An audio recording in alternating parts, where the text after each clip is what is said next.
Hey guys, this is Paul from Smart Easy DIY. I'm guessing if you're watching this video that you are interested in fixing a chip in your floor. This is my beautiful laminate floor that's been in here for a couple of years, and we're not sure what happened, but there's a chip that showed up. Could be something the kids did, could be something that I did. I don't know, it just showed up one day. But I wanted to show you how I fixed it, and hopefully it will be helpful to you. So what I'm going to be using to fix the floor today is a DIY kit by Fortivo. I looked online and it had really good reviews, and I'll include a link down in the video description if you want to check this one out. They run about $15 to $16, but overall I figured that is a really cheap for fixing my floor if that's the case. And it does have a lot of different color kits, as you can see there with it. And it does have wood putty if your holes are extra deep. And so the instructions are pretty good with this overall. It does come with a color chart that you can match up to closest to what your color is going to be. And it kind of walks you through it there a little bit, which I'll try to show a little bit as the video goes along. I do apologize for my lighting. It's a little hard to do this on a floor without reflection, but I wanted to show you. See, what I did is I just folded this thing over, and in the camera here, it doesn't really look that great, but this color here is kind of the one that's the closest that I can find. Then there's another one here as well, but it looks quite a bit different actually on camera than it does in real life here. But like, it makes it look a lot more contrasted. It actually is quite a bit closer than that. But I think that one there is the closest one that I could find. They do say that it tends to dry a little darker than what it shows, so hopefully that'll be just about what I need. Okay, I want to talk quick about this wood putty. So if your hole that you're trying to fill is a 1/4 inch wide or wider or deeper, they recommend that you use the wood putty, and you have to open it up, and it has the instructions inside, but you have to cut off a little amount, and then you have to knead it for about 2 minutes and use that, and then you have to let it dry for quite a while. And then if it's not, which this one's kind of borderline, but I think I'm gonna be okay because it's not super deep. And so based on the color that I'm gonna use, which is this one right here, if I can point to it with these, and it has black as the primary color and it has cherry as a secondary color. So I'm going to try to mix those up until I get it about the right color, hopefully. So I have the little mixing container. I'm gonna put some black in here, and just kind of got to guess with it for the amounts to start with. I'm going to do equal parts to start with and go from there. Now they send this little spatula along that you can mix with and apply it with. Wow, that black is very overpowering. I'm going to have to add a lot more brown. I'm going to try to squeeze a lot more brown in there.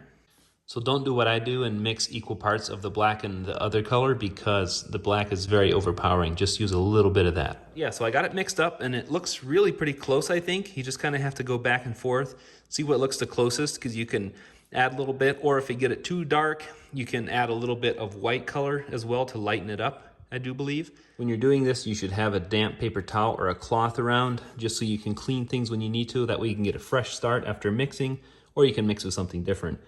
But I'm just going to take a little bit here. I mixed way too much with having to add so much color.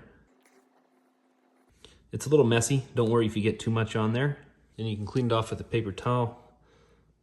And you can clean it up with water as well.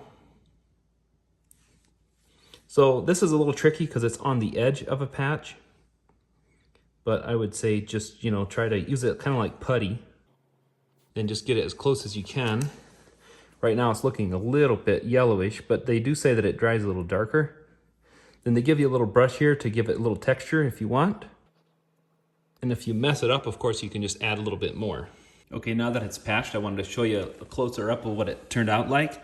So you can play around with whatever you want. So like I showed you, you can put it on with that spatula, and then you can use the brush to give it a little bit of texture. So you can play around with it. So that's kind of what I did. It's not perfect, but it's pretty good, I think. And as you can see, it looks a little bit more yellow actually on the camera here than it does in real life for some reason. I don't know if it's the lighting, but it actually looks a little bit closer blend than what it shows on camera here. I think also when you're doing this, you have to kind of look at your overall floor, not just at this spot, although you want to match it closest to its surroundings, I would imagine. But just looking at it after it's been in here for about 15 minutes, it looks like it has sunk down just a little bit. So since it's a little bit deeper, I may have to add several layers to it. Okay guys, little trick I was gonna share with you. They don't show this in the instructions at all, but if you can use a hair dryer like this, it'll speed up the process. Just do it on low. So I borrowed this when my wife wasn't home, and I didn't damage it, I promise. I'll put it back. I may confess later, but we'll see. So what I did is I just use it on low here. I'm gonna zoom in. It's a little bit of different color right here, but this is zoomed way in. on the floor. So this is about the 4th time of doing it. So I would dry it for about a couple minutes and then put another layer on and work it and put another layer on and just keep doing that.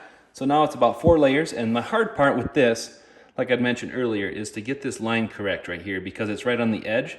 So it's not perfect, but I think it'll do. I think it'll be good enough for what I need to do it. Overall, like if you zoom out like that, you can't really tell. I mean, you can because you know where it is, but if you're walking along the floor, I don't think you'll ever notice it going along there. So as far as the colors go, you saw what my experience was like. They do recommend to add the majority of your primary color and then your secondary color. That's why I was like, well, I can add quite a bit of black to it. But I would recommend, based on my experience, of course it depends on what color you're doing, but my experience was go heavy on the secondary color and go light on the primary color, which was black in my situation. So that's just my experience. You can kind of mess around. They give you a lot in a tube so you can play around with it, you know, you got plenty to play around with. Like I said, this is for repairing a patch. If you're doing a scratch, of course, it wouldn't take as much material and stuff, but I think it's kind of the same idea. And of course, this isn't for taking the place of a really heavily damaged floor. This is just for patching like stuff, you know, if you're moving out of a house, you want to make it look nice, or it's just a small nick like this, you don't want to have to fix the whole floor. I think something like this will be sufficient for that. So again, if you're interested, I'll include a link down in the video description below the video where you can find this, and you can see it does quite a few different things that you can do. So you can read reviews about it and see what you think, but I think this is one of the better ones that I could find. So, all right, guys, I hope this video was helpful to you. If it was, give it a thumbs up and subscribe to my channel, and thanks for watching.